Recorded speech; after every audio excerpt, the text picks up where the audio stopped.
सभी को प्रणाम। राधे राधे, जय श्री राधे, राधे श्याम। हरे कृष्ण हरे गोविंद हरे मुरारी, हे नाथ नारायण वासुदेवा। आज ये पुरुषोत्तम मास का अध्याय नंबर 4।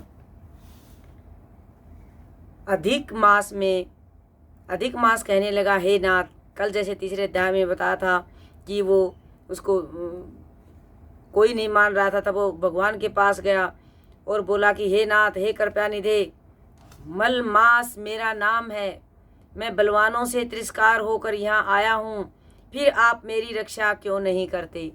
मलमास भगवान से बोलते हैं, मुझको उन लोगों ने शुभ कर्म वर्जित अनाथ सदैव घृणा की दृष्टि से देखा है। अब आपकी दयालुता कहाँ गई, कठोरता क्यों हुई? क्योंकि हम भगवान से हर बात लड़ सकते हैं, बंदे से नहीं लड़ सकते।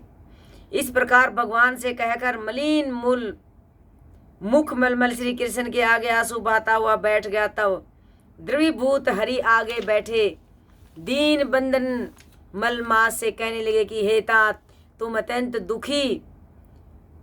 दुखी हो और दुख में डूबे हुए हो। सो ऐसा भारी दुख तुम्हारे मन में क्या है? तुम किसी प्रकार का सोच मत करो, मैं तुझे दुख में डूबे हुए का उद्धार करूंगा। मेरी शरण में आकर तुम सोच करने योग्य नहीं हो, क्योंकि जो मेरे शरण में आ गया मैं उसको कभी निराश नहीं करता। ये कृष्ण भगवान ने मलमास को कहा। तो नारायण बोले, ऐसे भगवान के वाक्य सुनकर मलमास दुखी होकर मधुसूदन भगवान से बोले, भगवान, आपको सब कुछ ज्ञात है, आपके बिना इस संसार में तो कुछ पत्ता भी नहीं हिल सकता। हे भगवान, मेरे दुर्भाग्य की पीड़ा क्या आप नहीं जानते?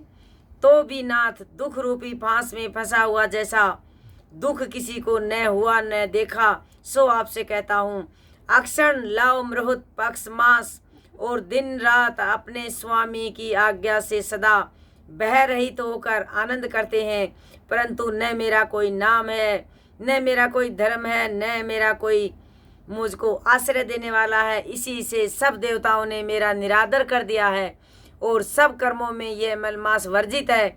ऐसा सभी अंध परंपरा से कहते हैं, इसलिए मैं मरना चाहता हूँ, जीना नहीं चाहता।